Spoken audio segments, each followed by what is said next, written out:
إن الحمد لله نحمده ونستعينه ونستغفره ونعوذ بالله من شرور أنفسنا ومن سيئات أعمالنا من يهده الله فلا مضل له ومن يضلله فلا هادي له وأشهد أن لا إله إلا الله وحده لا شريك له وأشهد أن محمدا عبده ورسوله أما بعد.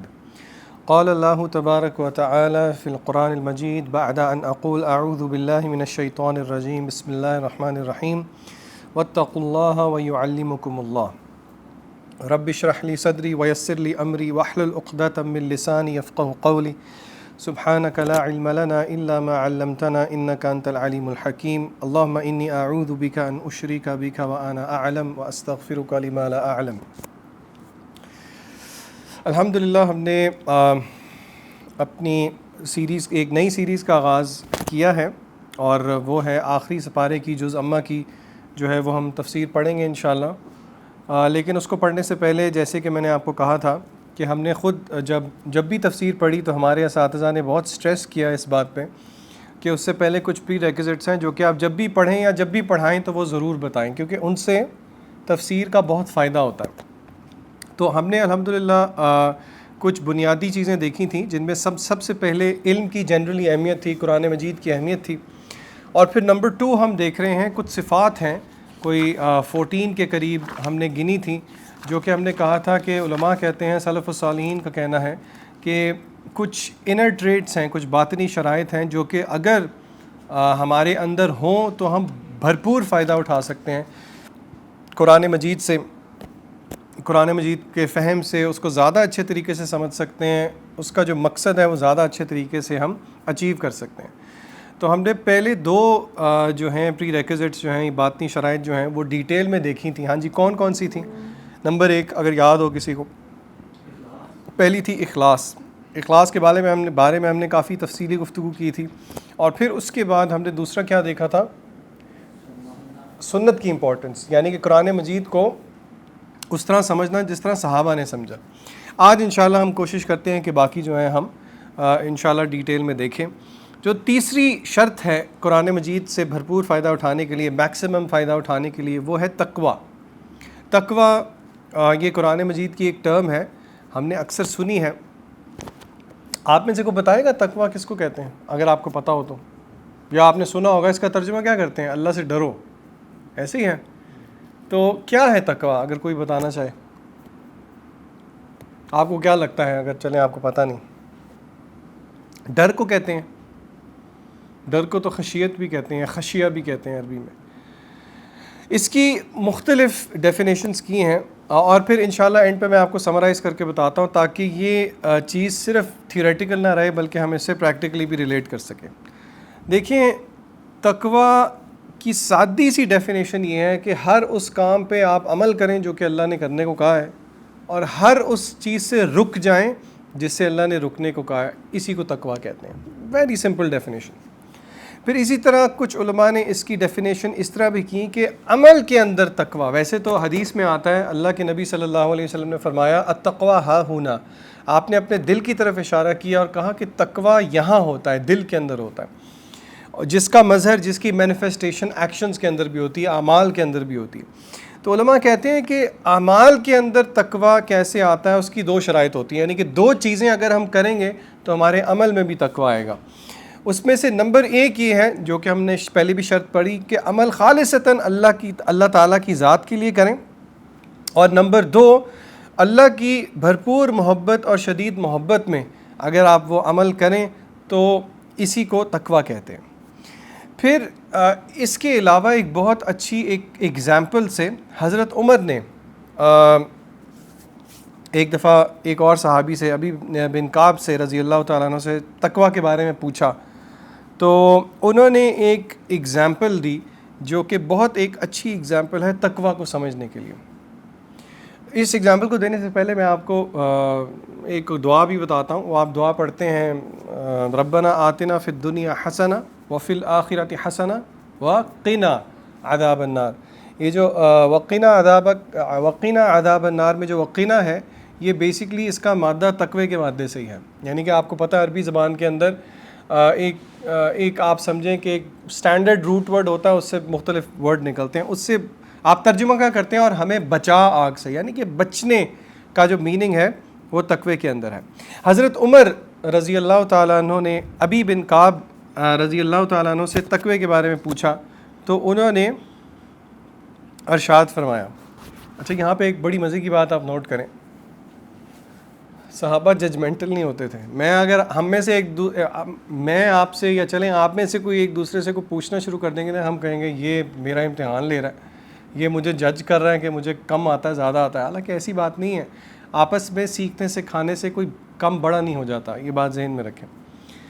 تو صحابی کہتے ہیں کہ انہوں نے تقویٰ کی مثال دی۔ تقویٰ کس سے کہتے ہیں؟ انہوں نے کہا کہ کیا تم کبھی کسی خاردار راستے پر پیدل چلے ہو؟ خاردار راستہ کہتے ہیں جس کے ارد گرد بہت ساری جھاڑیاں ہوں، تھورنز ہوں، بشز ہوں، کانٹے ہوں۔ تو حضرت عمر نے جواب دیا ہاں میں چلا ہوں۔ تو ابھی بن کعب رضی اللہ تعالیٰ عنہ نے پوچھا کہ جب اس طرح کے راستے پہ آپ چلتے ہیں جہاں پہ ارد گرد بہت کانٹے ہوں تو ہے حضرت عمر آپ کیسے چلیں گے؟ آپ بتائیں آپ کی کیا اسٹریٹجی ہوگی؟ تو حضرت عمر نے جواب دیا کہ ہم بڑے احتیاط سے اپنے کپڑوں کو سمیٹ کے ذرا تھوڑا احتیاط کے ساتھ ڈر کر چلیں گے کہ راستے میں کہیں سے جو جھاڑیاں ہیں وہ ہمارے کپڑے کو اچک نہ لیں اگر کوئی کانٹا وغیرہ لگ جاتا ہے۔ تو ابی بن کعب رضی اللہ تعالیٰ عنہ نے کہا کہ یہی تقویٰ ہے، یعنی کہ بچ کر چلنا، پھونک کے قدم رکھنا۔ اس کو آپ اپنی ڈیلی لائف میں اپلائی کر لیں۔ آپ صبح اٹھتے ہیں، آپ اپنے کام پہ جاتے ہیں، آپ کالج جاتے ہیں، یونیورسٹی جاتے ہیں، بہت ساری ایسی چیزوں سے ہمارا ٹاکرا ہوتا ہے جو کہ صحیح نہیں ہوتی، ان سے اپنے آپ کو بچانا کیا ہے؟ تقویٰ ہے۔ بہت سے ایسے کام ہیں صبح سے لے کے رات تک جو میں نے آپ نے کرنے ہیں، اللہ نے ذمہ داری لگائی ہے، ان کو کرنا کیا ہے؟ تقویٰ ہے۔ Very simple. اور اس میں سب سے مزے کی بات کیا ہے؟ اللہ تعالیٰ نے، میں نے آپ کے سامنے شروع میں جو قرآن مجید کی آیت رکھی سورہ بقرہ کی آخری آیات میں سے ایک آیت کا حصہ ہے۔ اللہ تعالیٰ کہتے ہیں وَاتَّقُوا اللَّهَ، اللہ سے ڈرو، اللہ کا تقوی اختیار کرو، وَيُعَلِّمُكُمُ اللَّهُ، تو اللہ ول ٹیچ یو۔ یہاں پہ علماء کہتے ہیں کہ اس کا مطلب کیا ہے کہ تقوی ایک آٹومیٹکلی پری ریکوزٹ بن جاتا ہے علم کے لیے۔ آپ تقوی اختیار کرتے جائیں، اللہ آپ کو علم میں بڑھاتے جائیں گے۔ تو یہ ایک کی اصول ہے، یعنی کہ دیکھیے اگر آپ کو اور کچھ سمجھ میں نہیں آتی تو سادی سی بات، نیکی کا جذبہ رکھیں، قرآن مجید زیادہ بہتر سمجھ میں آئے گا۔ نیکی کا جذبہ جتنا زیادہ، گناہوں سے بچنے کا جذبہ جتنا زیادہ ہوگا، قرآن مجید کی سیدھی بات ہے، تاثیر اتنی زیادہ ہوگی۔ تو یہ ہو گئی جی تیسری شرط۔ چوتھی شرط، پہلی تین کون سی ہو گئی؟ اخلاص، سنت یا صحابہ کا طریقہ، اور تیسرا ہم نے کیا دیکھا ہے؟ تقویٰ۔ چوتھی چیز ہے دنیا کی طرف بہت زیادہ میلان ہو جانا، یعنی کہ یا پھر باطنی شرط آپ اس کو اس طرح کہہ سکتے ہیں کہ دنیا کی طرف بہت زیادہ جھکاؤ نہ ہونا۔ کیا مطلب دنیا کی طرف بہت زیادہ جھکاؤ نہ ہونا؟ آپ کو پتہ ہے دو ایکسٹریمز ہیں، ایک کہتے ہیں وہ بالکل ہی رہبانیت کس کو کہتے ہیں؟ آپ کو پتہ ہے نا، مختلف ورلڈ ریلیجنز کے اندر یہ ایک کانسیپٹ ہے کہ بالکل آپ کرسچینٹی میں دیکھ لیں، ان کے پوپس کیا کرتے ہیں، ان کا کیا کانسیپٹ، پوپ کس کو کہتے ہیں؟ جو چرچ کا فادر ہوتا ہے وہ فادر کیا کرتا ہے آپ کو پتہ ہے؟ یہ نہ بتائیں کہ ہسٹری میں انہوں نے کیا کیا ہے، وہ تو ہم سب کو پتہ ہے، بٹ صوفی ٹائپ سے آپ کی کیا مراد ہے؟ کیا مطلب؟ بالکل دنیا سے، یعنی کہ وہ شادی نہیں کرتے، دنیا کے ہر کام کاج سے انہوں نے اپنے آپ کو الگ کر کے بالکل اپنی عبادت گاہ میں مخصوص کر دیا۔ اچھا یہ ہے ایک ایکسٹریم۔ دوسری ایکسٹریم کیا ہے؟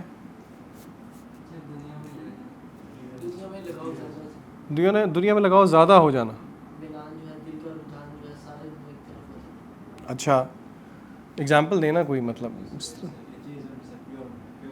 مادہ پرستی، یعنی کہ بالکل ہی اپنی زندگی کی ایکویشن سے روحانیت کو، اللہ تعالیٰ کو، دین کو۔ اچھا چلے میں آپ سے یہاں پہ ایک کویشچن پوچھتا ہوں، اپنی زندگی سے دین کو نکال دینا لیکن اللہ تعالیٰ کو رکھنا، تو یہ تو پھر صحیح بات ہوگی۔ اگر اللہ کی بات نہیں مانتے، جو اس میں احکامات ہیں وہ نہیں مانتے، اس کے مطابق نہیں چلتے، تو ماننا کیا؟ اس فلسفے کو کیا کہتے ہیں؟ اسی کو سیکولرزم کہتے ہیں۔ سیکولرزم یاد رکھیں، سیکولرزم بے دینی، وہ سیکولرزم کا یہ مطلب نہیں ہے کہ لوگ اللہ کو نہیں مانتے۔ سیکولرزم بائی انڈرسٹینڈنگ بائی فلسفہ کیا ہے کہ ہم اللہ تعالیٰ کو مانتے ہیں، ایون اسپرچویلٹی کو مانتے ہیں. وہ کہتے ہیں کہ آپ نے دین کو اپنی ذات تک محدود رکھنا ہے، اپنی مسجد تک محدود رکھنا ہے، اس کو معاشرت میں، معیشت میں، سیاست میں اور ان ساری چیزوں میں، زندگی کے روزمرہ کی چیزوں میں سوشل پرنسپلز میں لے کر نہیں آنا. حالانکہ دین اس طرح بالکل نہیں کہتا. دین کہتا ہے یا ایھا الذین آمنوا ادخلوا فی السلم کافہ، پورے کے پورے داخل ہو جاؤ، جس میں یہ ساری چیزیں موجود ہیں. بہرحال آپ کے سامنے میں سورہ حدید کی آیت رکھنے لگا ہوں. ویسے تو بہت ساری آیات ہیں قرآن مجید کی، لیکن یہ ایک بہت لمبی اور بہت اللہ نے مثال دی ہے. اللہ نے اکثر دنیا کی حیثیت سمجھانے کے لیے کس چیز کی مثال دی ہے قرآن مجید میں؟ بارش کی. آج کل بارشیں بھی بہت زیادہ ہو رہی ہیں، اور علماء کہتے ہیں کہ واقعی کبھی غور آپ کو کرنا چاہیے کہ آخر اللہ نے بارش کی کیوں مثال. آپ کو کیا لگتا ہے ویسے دنیا کی مثال بارش کی کیوں ہے؟ تو اچھا ٹھیک ہے، شاباش، تھوڑے لمبے کے لیے ہوتی ہے. اور بتا، سوچیں ذرا، قرآن مجید غور کرنے کے لیے ہے نا. سوچیں، پانی پانی ہو گیا، رحمت بھی ہے، زحمت بھی ہے. بہترین بات، اس سے کھیتی اگتی ہے. لیکن تھوڑی دیر کا بینیفٹ، بہت زیادہ ہو جائے تو کیا ہوتا ہے؟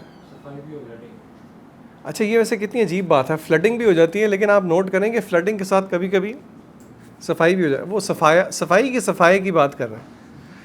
یعنی کہ اگر آپ غور کرنا شروع کر دیں تو بارش کی جو نیچر ہے، اس کی نیچر دنیا کی نیچر سے بہت ملتی ہے. اور یہی چیز اللہ تعالیٰ نے اس آیت میں بتائی. آپ کے سامنے میں آیت رکھتا ہوں، یہ سورہ حدید کی آیت ہے. آیت نمبر میں نہیں لکھ سکا، بہرحال سورہ حدید سورہ 57 ہے، اس کے اندر یہ آیت موجود ہے.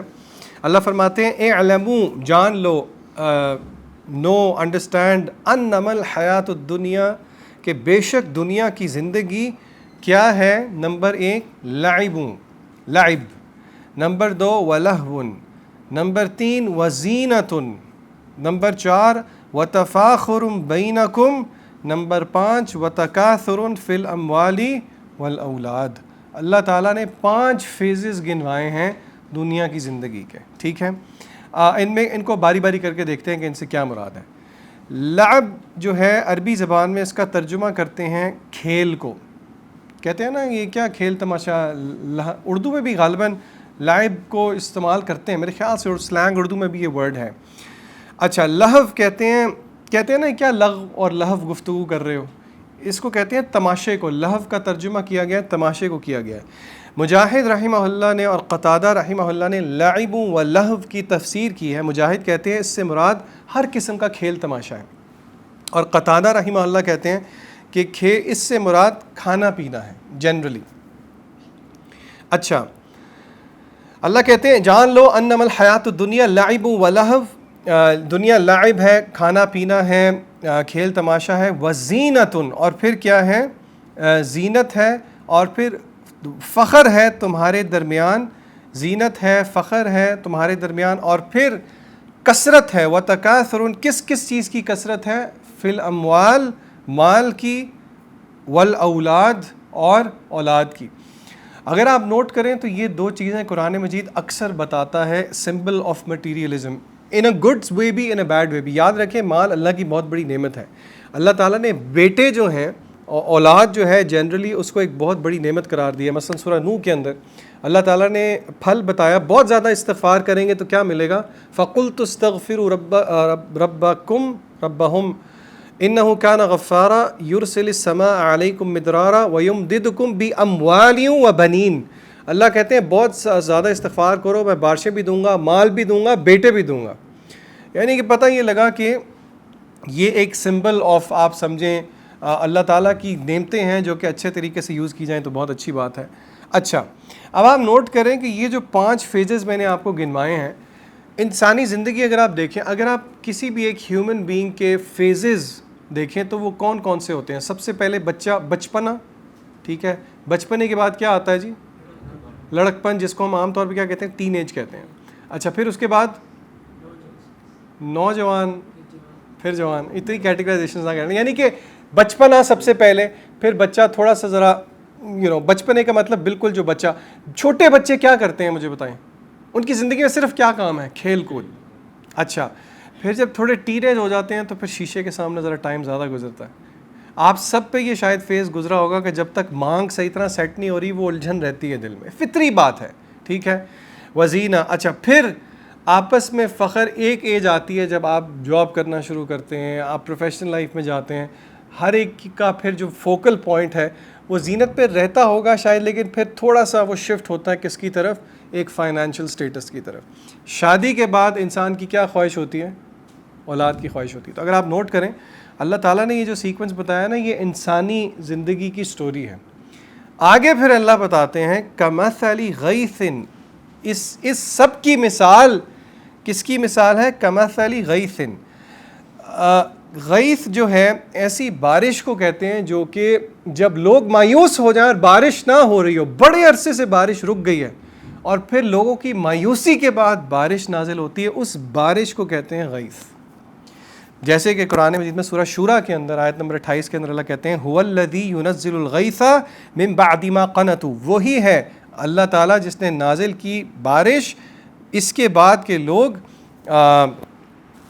نا امید ہونے کے بعد, لوگوں کے نا امید ہونے کے بعد بارش برسائی. تو اللہ نے زندگی کی مثال دی ایسی بارش کی جو کہ لوگوں کے مایوس ہونے کے بعد, یعنی کہ ایک بڑے عرصے بعد بارش ہوتی ہے. اچھا اس کی کیا صفت بتائی اللہ نے آگے, کمثل غیث اعجب الکفار, وہ کافر کو بہت زیادہ وہ کرتی ہے, امیز کرتی ہے. اچھا کافر سے مراد یہاں پہ وہ ڈس بلیور نہیں ہے. عربی زبان میں کافر کس کو کہتے ہیں, کس کو کہتے ہیں, گارڈنر, مالی کو کہتے ہیں بیسیکلی, ٹھیک ہے. یعنی کہ اصل میں کفر کا جو لٹرل میننگ ہے نا, چلیں اس ہم بحث میں نہیں جاتے. بہرحال آپ کو بتانے کا مقصد یہ ہے کہ کمثل غیث اعجب الکفار سے مراد یہاں پہ مالی ہے, ٹھیک ہے جی.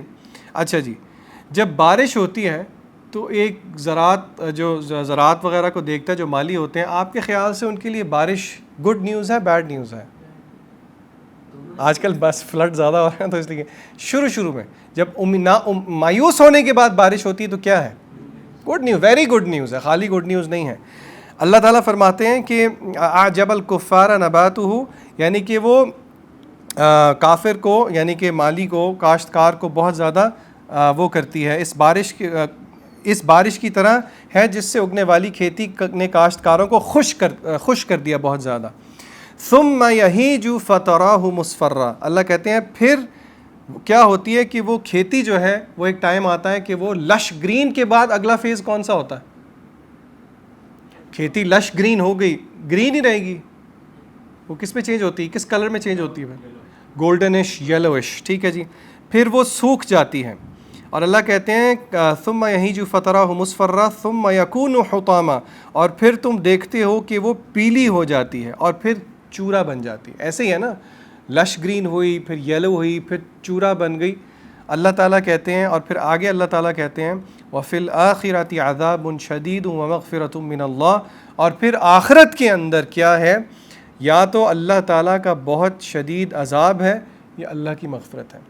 یہ جو آیت ہے یہ قرآن مجید کی بلاغت میں سے ایک بہت اہم بلاغہ ہمارے سامنے لے کے آتی ہے. آپ نوٹ کریں اللہ تعالیٰ اینڈ کس پہ کر رہے ہیں, بات شروع کس سے کی, زندگی سے شروع کی, ٹھیک ہے, زندگی کو پھر کس پہ تبدیل کیا, مثال کے اندر, اور پھر واپس اللہ تعالیٰ اس میں آتے ہیں کہ زندگی ایسی ہے, اینڈ کیا ہے, یا تو اللہ کا شدید عذاب ہے یا کیا ہے, اللہ تعالیٰ کی مغفرت ہے اور اللہ تعالیٰ کی رضامندی ہے. اور ومل حیات الدنیا, دنیا کیا ہے, الا متاع الغرور, مگر ایک دھوکے کا سامان ہے. اچھا چلے میں آپ سے ایک سوال پوچھتا ہوں, بچے پوچھتے ہیں اکثر, اگر دنیا کی اتنی ہی حیثیت ہے کہ اس کی کوئی بھی حیثیت نہیں ہے, تو پھر یہ کفار کو اگر آپ دیکھیں تو وہ کدھر نکلے ہوئے ہیں مٹیریل ایسپیکٹ میں, کیا خیال ہے؟ تو یہ اللہ تعالیٰ تو ان کو اتنا دے رہا ہے.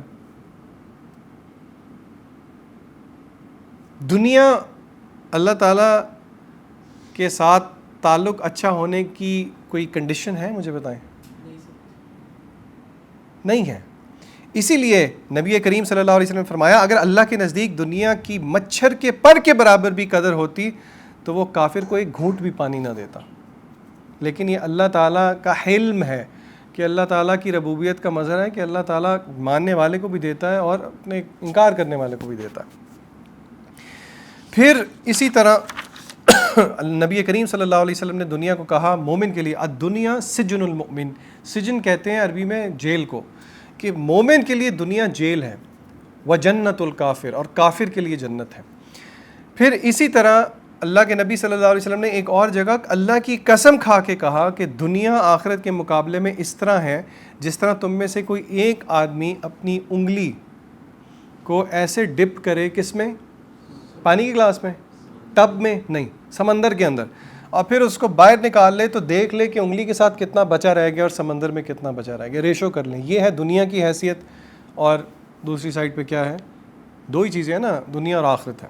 اگر دو بھوکے بھیڑیے بکریوں کے ریوڑ میں چھوڑ دیے جائیں، کیا ہوگا؟ کیا خیال ہے؟ بکریوں کا ریوڑ، سوچیں کہ 50 60 100 بکریاں ہوں اور دو بھوکے، تو تباہی مچے گی، ظاہری بات ہے، یعنی کہ وہ ماریں گے بھی کچھ کو، زخمی بھی کافی ساروں کو کریں گے۔ آپ صلی اللہ علیہ وسلم نے فرمایا کہ اگر دو بھوکے بھیڑیے بکریوں کے ریوڑ میں چھوڑ دیے جائیں تو وہ اتنا نقصان نہیں کرتے جتنا مال کی حرص، مرتبے کی حرص انسان کے دین کو خراب کرتی ہے۔ سٹیٹس، مال چاہتا ہر کوئی ہے یہ ملے، لیکن آپ صلی اللہ علیہ وسلم نے ایک بات سمجھانے کی کوشش کی، لیکن وہ آپ نے فرمایا جس کا مفہوم یہ ہے کہ یہ جو چاہت ہے نا، یہ جو وانٹ ہے، مال، بس مال میرے پاس آ جائے، سٹیٹس میرے پاس آ جائے، یہ آپ کے دین کو اس سے بھی زیادہ خراب کرے گا جس طرح بھوکے بھیڑیے جو ہیں وہ حملہ کرتے ہیں بکریوں کے ریوڑ پر۔ اور پھر اسی طرح بہت مشہور حدیث ہے، آپ نے سنی ہوئی ہے، اور اس کی پریکٹیکل مینیفیسٹیشن آپ دیکھتے ہیں مختلف ممالک میں، اور خاص طور پہ افسوس ہوتا ہے کہ جب ہم مسلمان ممالک میں اس طرح کا فضول خرچ دیکھتے ہیں۔ آپ صلی اللہ علیہ وسلم نے فرمایا کہ اگر آدم کے بیٹے کے لیے ایک سونے کی وادی ہو تو کیا کرے گا؟ وہ کہے گا دوسری بھی مجھے مل جائے۔ اور ایک اور روایت میں آتا ہے کہ جب تک کہ اس کا منہ قبر کی مٹی سے بھر نہ جائے، یعنی کہ قبر میں ہی جائے گا تو اس کی تسلی ہوگی۔ اس سے کیا پتہ لگتا ہے؟ اس سے میرے اور آپ کے لیے بہت اہم پریکٹیکل لیسن ہے۔ وہ پریکٹیکل لیسن اپنے آپ کو یہ سمجھایا کریں کہ پیسے کی حرص ختم نہیں ہوتی، یہ بات قاعدہ ہمیشہ ذہن میں رکھا کریں۔ اور یہ میں جب بھی بچے آتے ہیں کیریئر کاؤنسلنگ کے لیے، دیکھیں ایک بات ذہن میں رکھیں، اس طرح کا پروفیشن چوز کرنا جو کہ فائنینشلی ریوارڈنگ ہو، اس میں کوئی بری بات نہیں ہے، بلکہ یہ مطلوب چیز ہے۔ آپ میری بات کو غلط اینگل سے نہ لیں، یہاں پہ بات کیا ہو رہی ہے کہ دنیا کو ترجیح دے دینا آخرت پر، دنیا کو آخرت پہ ترجیح دے دینا ایک مسئلہ ہے۔ میں ایک جگہ سن رہا تھا، ایک عالم نے کہا کہ دیکھیں حضرت عثمان غنی رضی اللہ تعالیٰ عنہ، آپ کو پتہ ہے امیر صحابہ میں سے تھے، جتنا انہوں نے اللہ کے نبی صلی اللہ علیہ وسلم کی کال پر صدقہ کیا اتنا کسی نے بھی نہیں کیا۔ کیا اللہ کے نبی صلی اللہ علیہ وسلم نے کبھی ان کو تجارت سے روکا؟ کبھی بھی نہیں روکا۔ علماء کہتے ہیں اس میں بات سمجھنے والی یہ ہے کہ ایٹ دی اینڈ بندہ مومن اگر اس کی کیفیت یہ ہے کہ وہ دنیا کو پریفر نہیں کر رہا، آخرت کو کر رہا ہے، تو اس مال سے دین کو فائدہ ہے۔ اور ایک اس میں بہت پیاری اس موضوع پہ سب سے پیاری حدیث ہے، وہ میں آپ کو سناتا ہوں، اس کو اپنے پلے باندھ لیں، میں بھی پلے باندھ لوں، آپ بھی پلے باندھ لیں، پھر یہ ساری کیریئر کی ٹینشن ختم ہو جاتی ہے۔ اور جب میں آپ کو یہ کہہ رہا ہوں تو اس کا قطعاً یہ مطلب نہیں ہے کہ آپ گڈ چوائس آف کیریئرز نہ کریں۔ میرا تعلق خود ایجوکیشن کے شعبے سے ہے، میں اس چیز میں آپ کو ڈسکریج نہیں کر رہا، لیکن بات سمجھنے کی کوشش کریں، کیونکہ کچھ لوگ لوپ ہولز بنا لیتے ہیں، وہ یہ سمجھتے ہیں رزق تو لکھا ہے تو چلو محنت نہیں، محنت آپ نے کرنی ہے، ٹکا کے کرنی ہے، اس کا صلہ اللہ تعالیٰ دیں گے۔ رسول اللہ صلی اللہ علیہ وسلم نے فرمایا، یہ صحیح روایت ہے، من اصبح والدنیا اکبر ہمہ شتت اللہ علیہ شملہ وجعل فقرہ بین عینیہ ولم یأتیہ من الدنیا الا کتب لہ۔ آپ صلی اللہ علیہ وسلم نے فرمایا، جس نے صبح کی اس حالت میں آپ کو میننگ بتا رہا ہوں، جس نے صبح کی اس حالت میں کہ جب وہ اٹھا تو اس کا سب سے بڑا فکر، سب سے بڑا غم، سب سے بڑا ہم کیا تھا؟ دنیا تھا، تو آپ صلی اللہ علیہ وسلم کہتے ہیں شتت اللہ علیہ شملہ، اللہ اس کے کاموں کو بکھیر دیں گے۔ کیا مطلب؟ اتنے کام ہوں گے اس سے سمٹیں گے ہی نہیں۔ وجعل فقرہ بین عینیہ، فقر کو اللہ اس کی دونوں آنکھوں کے درمیان لکھ دیں گے۔ اتنا کچھ ہونے کے باوجود بھی اس کو یہ لگے گا میں فقیر ہوں۔ وَلَمْ يَأْتِيهِ مِنَ الدُّنْيَا، اور اس کو دنیا نہیں ملے گی مگر صرف اتنی، إِلَّا کتب لہ، جتنا اللہ نے اس کے لیے لکھ دیا. اچھا، حدیث کا دوسرا حصہ کیا ہے؟ وَمَنْ أَصْبَحَ وَالْآخِرَةُ أَكْبَرُ هَمِّهِ، جس نے صبح کی اس حالت میں کہ صبح جب وہ اٹھا تو اس کا سب سے بڑا کنسرن، اس کا یہ مطلب نہیں ہے اور کنسرن نہیں تھے اس کا سب سے بڑا کنسرن کیا ہے؟ آخرت کا کنسرن ہے. اچھا ذرا یہاں پہ رک جاتے ہیں، اس کو پریکٹیکلی اپلائی کرنے کی کوشش کرتے ہیں. اس کا کیا مطلب ہے کہ میں اپنے کام کی فکر کرنا چھوڑ دوں؟ مثلا میں ٹیچر ہوں، میں یہ فکر کرنا چھوڑ دوں آج میں نے کیا پڑھانا ہے، کچھ بچے میرے ویک ہیں ان کا میں نے کیا کرنا ہے، اس کلاس کو میں نے کیا پڑھانا ہے، گھر میں تھوڑا شاید فائنینشیل اسٹرینٹ ہے اس کو میں نے کیسے کور کرنا ہے. کیا اس کا یہ مطلب ہے کہ وہ غم ختم ہو جائیں؟ ان غموں کے ساتھ میرا بڑا غم کیا ہونا چاہیے؟ میری نمازیں ٹھیک نہیں ہو رہی، اس کو میں نے کیسے ٹھیک کرنا ہے. میرا قرآن مجید کے ساتھ تعلق وہ نہیں ہے جس طرح کا ہونا چاہیے، وہ کیسے ہونا چاہیے. میرے گھر والوں کی نمازیں ٹھیک نہیں ہیں، ان کا کیسا ہونا چاہیے، گھر والوں کی نہیں. یعنی کہ آخرت کی فکر اگر سپر سیڈ کر رہی ہو ان فکروں پہ. آپ صلی اللہ علیہ وسلم کہتے ہیں من اصبح والآخرۃ اکبر ہمہ جعل اللہ غناہ فی قلبہ، اللہ اس کے دل میں غنا لکھ دیں گے. اور غنا بہت بڑی نعمت ہے. غنا کس کو کہتے ہیں؟ Contentment of heart. جو اللہ نے دے دیا اس پہ راضی، چل، ریلیکس، کوئی ٹینشن نہیں. وجمع علیہ، اور اب حدیث کے الفاظ ہیں، اس کا مفہوم یہ ہے کہ اللہ اس کے کاموں کو کیا کر دیتے ہیں؟ سمیٹ دیتے ہیں اس کے لیے. یعنی کہ برکت آ جاتی ہے اس کے وقت میں. اور اس دنیا، اس کے حدیث کے الفاظ ہیں کہ دنیا اس کے پاس ذلیل اور خوار ہو کے آتی ہے. یعنی کہ جو اس کو مل رہا ہے وہ اس کو مل کے ہی رہتا ہے، یعنی کہ دنیا ذلیل ہو کے اس کے پاس آتی ہے. اور یہ قاعدہ آپ آزمایا ہوا قاعدہ ہے، علماء بھی کہتے ہیں، آپ پرسنلی بھی آزما کے دیکھیں، جتنا آپ دنیا سے دور بھاگنے کی کوشش کریں گے، آخرت کو پریفر کریں گے، اتنے اللہ تعالیٰ ٹیسٹ کے لیے آپ پہ وسائل کھولنا شروع کر دیں گے. اور جتنا آپ دنیا کے پیچھے پڑھنے کی کوشش کریں گے اور آپ آخرت کو اگنور کریں گے تو اللہ تعالیٰ آپ کو ذلیل کر دیں گے. اس کا یہ مطلب نہیں ہے، میں بار بار آپ کو کہہ رہا ہوں، اس کا یہ مطلب نہیں ہے کہ آپ نے فائنانسز کے لیے کام نہیں کرنا. یہاں پہ کام چوری کا دروازہ نہیں ہم نے کھولنا. لیکن یہ بات ذہن میں رکھیں، میرے اور آپ کا عقیدہ کیا ہے؟ رازق کون ہے؟ اللہ تعالیٰ کی ذات ہے. اور آپ دیکھیں کتنی عجیب بات ہے. آپ کو کیا لگتا ہے قرآن مجید کی سب سے اہم آیت کون سی ہے؟ کیا لگتا ہے آپ؟ کیا خیال ہے؟ سوچیں تو صحیح، کوئی تو گیس کریں. یا نعبد و ایاک، ٹھیک ہے. اسی موضوع سے ریلیٹڈ ایک اور سب سے اہم آیت کون سی ہے؟ عبادت سے ریلیٹڈ سب سے اہم میری اور آپ کی زندگی کا مقصد کیا ہے؟ وما خلقت الجن والانس الا لیعبدون. اللہ تعالیٰ کہتے ہیں میں نے نہیں جنوں اور انسانوں کو پیدا کیا کس کے لیے؟ یہ وہ ایگزسٹینشیل کویسچن ہے جو کہ بڑے بڑے فلسفی لے کے بیٹھے ہوئے ہیں کہ ہمارا مقصد. اللہ نے بتا دی، اہم ترین آیت ہے. آپ کو پتہ ہے کہ اس آیت میں اور کون سا موضوع اللہ نے ڈسکس کیا؟ آپ حیران ہوں گے. ہم سوچتے ہوں گے کہ عبادت کے ساتھ اللہ تعالیٰ دل کی نرمی کا ذکر کریں گے، کوئی نماز کا ذکر کریں گے، کوئی روزے کا ذکر کریں گے. گیس کریں اللہ نے اس آیت میں کس کا ذکر کیا؟ وما خلقت الجن والانس الا لیعبدون ما اريد منهم من رزق وما اريد ان يطعمون. اللہ تعالیٰ نے کہا کہ اللہ نے تمہیں کس کے لیے پیدا کیا ہے؟ عبادت کے لیے پیدا کیا ہے. اللہ تعالیٰ نہیں چاہتے. کیا نہیں چاہتے؟ کیا ترجمہ ہے؟ ما اريد منهم من رزق وما اريد ان يطعمون. اللہ رزق طلب نہیں کرتے اور اللہ یہ نہیں کہتے کہ تم نے کھلانا ہے. ان اللہ هو الرزاق، اللہ تعالیٰ رازق ہے. تو اس سے پتہ یہ لگا رزق اور عبادت، اس کے پرسپیکٹیو سمجھ لیں. میرے اور آپ کا کام عبادت ہے. ہاں رزق کی تلاش میں نے اور آپ نے کرنی ہے، بٹ رزق ایونچولی اللہ تعالیٰ نے مجھے آپ کو دے دینا ہے. اس سے ایکویشن سے آنسر کیا نکلتا ہے؟ جو ایک ٹینشن ہے بہت زیادہ، اور خاص طور پہ آج کل کے دور میں. مجھے بتائیں جو پہلے مہنگائی سے پہلے رزق دے رہا تھا، تو اب مہنگائی والا رب فرق ہو گیا کہ وہی رب ہے؟ سلف الصالحین میں سے ایک بندے نے بات کی، بہت مہنگائی ہے کیا کریں. اس نے اس کو ڈانٹا اور کہا وہی رب جو تجھے مہنگائی سے پہلے رزق دیتا تھا وہ مہنگائی میں بھی رزق دے گا. تو اسی لیے ٹھیک ہے مہنگائی کا، میں یہ نہیں کہتا کہ اب ہم اگنورنٹ ہو جائیں اور ہم کہیں کہ جی مہنگائی ہے ہی نہیں، ہمیں اپنی فائنینشیل چوائسیز اس حساب سے کرنی پڑتی ہیں. لیکن بہت زیادہ اس کے بارے میں پریشان ہو جانا یہ تقدیر پہ ایمان کے مخالف ہے. بہرحال تو بات لمبی ہو گئی، لیکن یہ ذہن میں رکھیں کہ قرآن مجید سے سب سے زیادہ فائدہ کون اٹھائے گا؟ جو کہ دنیا کی حقیقت کو سمجھتا ہوگا. آپ ڈیلی کے ڈیسیجنز، اپنے روز مرہ کے چھوٹے چھوٹے ڈیسیجنز، آپ کے شارٹ ٹرم پلاننگ، آپ کی لانگ ٹرم پلاننگ، اس میں آخرت کی اورینٹیشن رکھیں.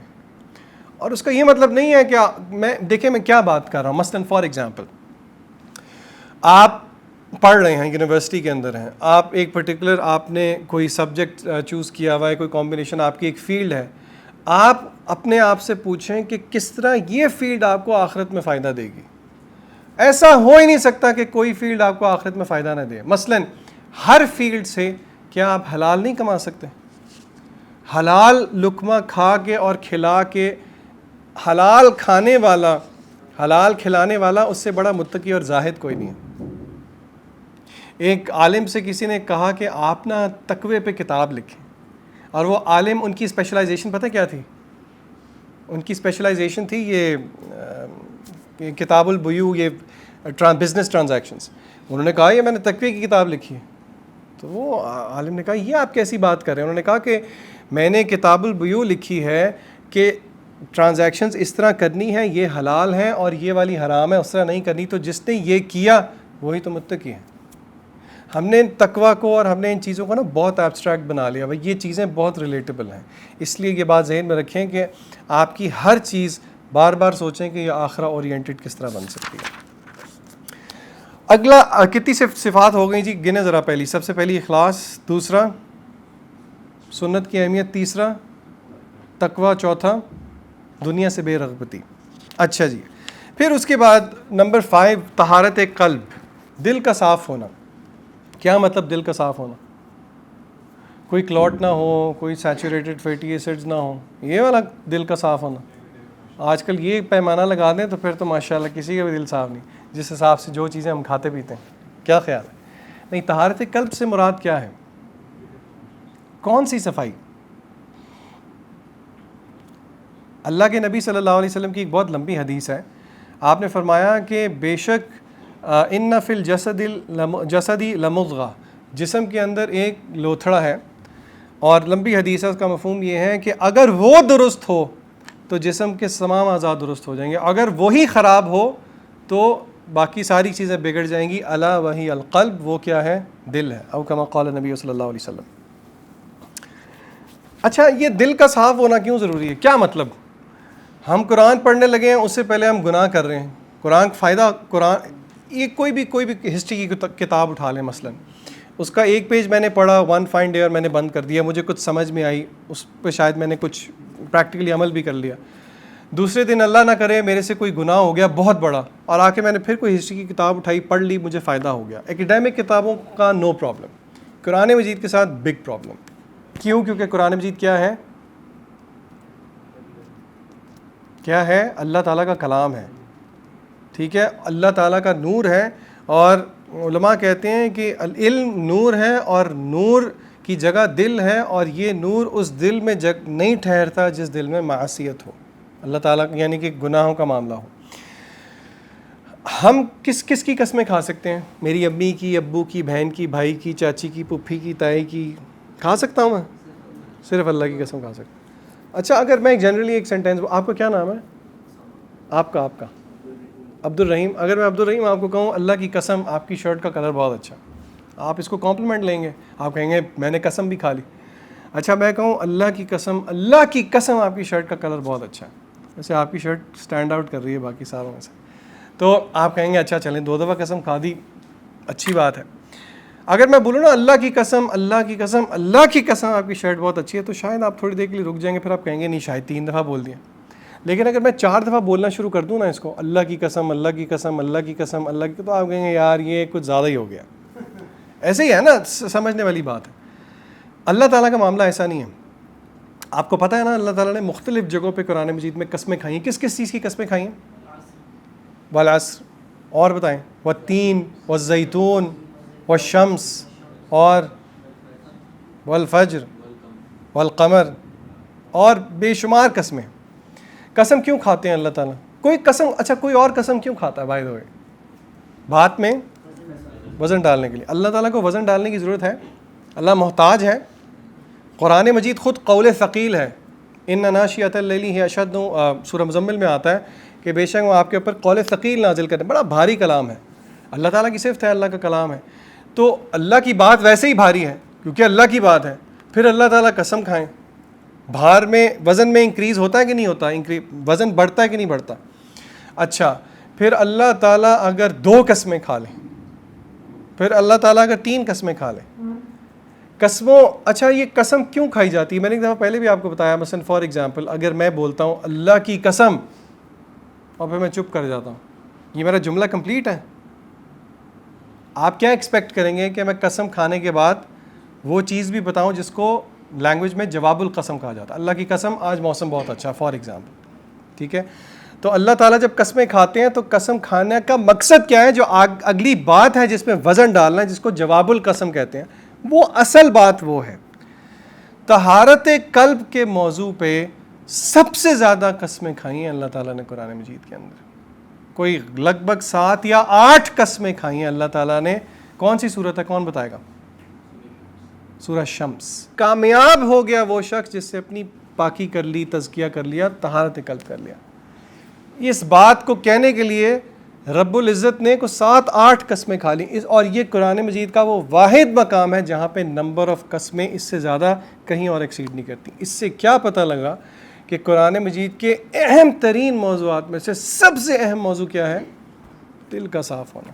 اگر آپ میں سے کوئی اس موضوع کا بہت شوق رکھتا ہے نا, میں آپ کو انکریج بھی کروں گا. اگر آپ اچھے ریڈر نہیں بھی ہیں تو شیخ صالح المنجد کی 2 کتابیں ہیں, اس کا ترجمہ ہو گیا, وہ اردو میں ہیں, اور اکثر جو کانٹینٹ آپ میرا دیکھتے ہیں وہ انہی کتابوں میں سے بھی ہوتا ہے. دل کی اصلاح اور دل کا بگاڑ, یہ 2 کتابیں ہیں جو کہ انہوں نے لکھی ہیں شیخ صالح المنجد نے. دل کی اصلاح میں انہوں نے وہ سارے سب ٹاپکس لکھے ہیں, اللہ کی محبت, توکل. یہ دل کے اعمال القلوب ہیں بیسیکلی. دل کا عمل کیا ہوتا ہے؟ اللہ سے محبت, اللہ پہ توکل, صبر کرنا. اور دل کے برے اعمال کون سے ہوتے ہیں؟ شہوات کا ابھرنا, کینہ, بغض, حسد. تو انہوں نے اس چیز پہ بیسیکلی یہ ڈیٹیل چیز لکھی ہے. تو یہ بات ذہن میں رکھیں کہ طہارت قلب جو ہے وہ بھی ایک بہت اہم پری ریکوزٹ ہے قرآن مجید سے فائدہ اٹھانے کے لیے. آخری جو آج ہم بات کریں گے وہ 6 ہے, اور وہ ہے گڈ مینرزم, اعلیٰ اخلاق. یہ بہت مزے کا موضوع ہے.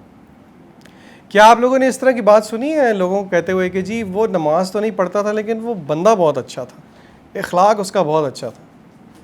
تو پھر آپ کیسے سمجھاتے ہیں کسی کو کہ یہ ٹھیک ہے, مطلب وہ بندہ تو بہت اچھا ہے, وہ نماز نہیں پڑھتا. بہرحال کوئی اتنا پرفیکٹ مینرز والا ہو جس کی مثال ہی کوئی نہ ہو, لیکن فرض کریں وہ روزے نہیں رکھتا, نماز نہیں پڑھتا, وہ کسی کو کوئی نقصان نہیں پہنچا رہا, کسی اور دوسروں کو اس کی ذات سے فائدہ ہی پہنچ رہا ہے, لیکن وہ نماز بھی نہیں پڑھ رہا, روزے بھی نہیں رکھ رہا, تو وہ بیسٹ آف مینرز پہ ہوگا؟ کیا خیال ہے؟ مینرز کس کو کہتے ہیں؟ اصل میں نا یہاں پہ یہ میں موضوع آپ کے ساتھ اس لیے چھیڑ رہا ہوں بیکاز یہ ایک بہت بڑا مسکنسیپشن ہے. اخلاق یاد رکھیں. آپ نے یہ بات سنی ہوئی ہے نا کہ قیامت کے دن اللہ تعالیٰ اپنے سے کیے ہوئے تو گناہ معاف کر دے گا, لیکن حقوق العباد, سنی ہوئی ہے یہ بات آپ نے کہ حقوق العباد معاف؟ یہ ٹھیک بات ہے؟ نہیں, میں پوچھ رہا ہوں آپ سے, یہ ٹھیک بات ہے؟ سنی ہوئی ہے, ہم سب سنتے ہیں, آپ سب کو پتہ ہے, ہم سب سنتے ہیں. آپ منہ نہیں لا رہے لیکن مجھے پتہ ہے آپ سب لوگوں نے بات سنی. حدیث میں آتا ہے کہ سب سے پہلے, یعنی کہ علماء کہتے ہیں کہ سب سے پہلے ہمارے اخلاق کا جو حقدار ہے وہ اللہ تعالیٰ کی ذات ہے, باقی سارا خلق اس کے تابع ہے. اسی لیے حدیث میں آتا ہے, آپ صلی اللہ علیہ وسلم نے فرمایا انما بعثت لأتمم مکارم الاخلاق, بے شک میں بھیجا گیا ہوں, آپ کے بھیجنے کے مقاصد میں سے ایک بہت بڑا مقصد کیا تھا؟ Perfection of Nobel character traits, یعنی کہ اخلاق کا بہت اچھا ہونا. اور اسی طرح اسکالرز نے کامنٹ کر کے اس حدیث کے بارے میں کہا ہے کہ جو پہلا حقدار ہے ہمارے اخلاق کا وہ اللہ ہے اور اللہ کا دین ہے, اور پھر اللہ تعالیٰ کی مخلوق ہے. اس کا یہ مطلب بھی نہیں ہے کہ آپ اس چیز کو انڈر ایسٹیمیٹ کر دیں کہ مخلوق کے ساتھ اخلاق اچھا نہیں ہونا چاہیے, کیونکہ علماء یہ بھی کہتے ہیں تمام کتابی آسمانوں کا جو نچوڑ ہے وہ 2 باتیں ہیں. وہ ہے نمبر 1 اللہ تعالیٰ کی تعظیم, اور نمبر 2 اللہ کی مخلوق پہ شفقت. یہ بہت, میں آپ کو بہت پریشس چیز بتا رہا ہوں. جتنی بھی آسمانی کتابیں آئی ہیں ان کا جو نچوڑ ہے وہ یہ 2 باتیں ہیں. کون کون سی؟ نمبر 1 اللہ کی تعظیم, نمبر 2 اللہ کی مخلوق پہ شفقت. نبی کریم صلی اللہ علیہ وسلم سے پوچھا گیا کہ لوگوں کو سب سے زیادہ جنت میں کس چیز کی وجہ سے ڈالا جائے گا؟ آپ صلی اللہ علیہ وسلم نے کہا 2 صفات ہیں، نمبر 1 اللہ کا ڈر، اور نمبر 2 اچھا اخلاق۔ اخلاق جو ہے یاد رکھیں، اخلاق کسے کہتے ہیں؟ Being good with people. اور اگر میں نے پتہ کرنا ہے کہ میرا اخلاق اچھا ہے یا نہیں، مجھے بتائیں وہ یارڈ سٹک کیا ہے میرے اور آپ کے پاس، پھر اپنی بات کو اختتام کی طرف لے کے جاتے ہیں۔ دیکھیں میں آپ کے ساتھ کبھی بھی برا اخلاق نہیں رکھوں گا، آپ یہی سمجھیں گے میرا اخلاق بہت اچھا ہے، میں یہی سمجھوں گا آپ کا اخلاق بہت اچھا ہے۔ اصل اخلاق کا پتہ لگتا ہے آپ کے گھر والوں سے۔ آپ کے گھر والے اگر آپ کو لگتا ہے گواہی دے سکتے ہیں آپ کے اخلاق کی، تو پھر سٹیمپ ہے آپ کے اخلاق کی، ادروائز نو سٹیمپ۔ اسی لیے اچھے خلق کا ہونا، اچھے اخلاق کا ہونا بھی ایک بہت بڑا پری ریکوزٹ ہے قرآن مجید کو سمجھنے کے لیے۔ اور مزید کچھ 7-8 چیزیں ہیں۔ اصل میں نا یہ باتیں جب آپ ذہن میں رکھیں گے نا، آپ یقین کریں کہ آپ کو قرآن مجید پڑھ کے زیادہ مزہ آئے گا۔ کیوں؟ کیونکہ یہ عمل پہ آپ کو ابھارتی ہیں۔ مثلاً آپ قرآن مجید کی کلاس میں آ رہے ہیں اور ہم کوئی گناہ کرنے لگے ہیں، تو اس سے پہلے ہم سوچیں گے کہ قرآن مجید کا فائدہ ہمیں کیسے ہوگا اگر ہم گناہ کریں گے۔ تو اس میں بھی 2 چیزیں ہوتی ہیں۔ اسینشلی تو آپ کو گناہ سے رک جانا چاہیے، لیکن شیطان آپ کو پتہ کیا کہے گا؟ گناہ کر لو اور کلاس میں نہ جاؤ۔ حقیقت بات ہے، شیطان کی کوشش ہوتی ہے کہ آپ کو گناہ کر کے نیکی سے روک دے۔ گناہ ہو بھی جائے تو پھر بھی نیکی سے کیا کرنا چاہیے؟ نہیں رکنا چاہیے۔ کیوں نہیں رکنا چاہیے؟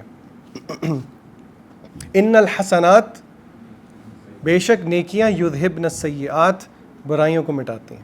اللہ تعالیٰ سے دعا ہے کہ اللہ تعالیٰ ہمیں یہ ساری صفات جو میں نے آپ کو بتائیں، سب سے پہلے مجھے ان پہ عمل کرنے کی توفیق عطا فرمائے، اور پھر آپ سب کو انشاءاللہ بہت جلد، موسٹ پرابلی نیکسٹ ویک بھی نہیں، مجھے لگ رہا ہے اب اس سے نیکسٹ ویک جو ہے ہم اب سورہ نبا شروع کریں گے۔ تو اللہ تعالیٰ سے ہم دعا کرتے ہیں کہ اس ساعہ کی برکت سے، آج جمعہ ہے، اللہ تعالیٰ ہمارے صغیرہ کبیرہ گناہوں کو معاف کر دے، اور ہمارے اعمال ایسے نہیں ہیں، لیکن اللہ تعالیٰ کی رحمت اس طرح کی ہے کہ اللہ تعالیٰ سے ہم یہ سوال کر سکتے ہیں، اللہم اجعلنی من الصالحین، اللہ تعالیٰ ہمیں صالحین میں شامل کرے، اللہ تعالیٰ ہمیں حسن خاتمہ دے، اور اللہ تعالیٰ ہمیں جنت میں بھی جمع کر دے جیسے ہم یہاں جمع ہیں، اور یہ اللہ کی رحمت سے بعید نہیں۔ وآخر دعوانا ان الحمد للہ رب العالمین۔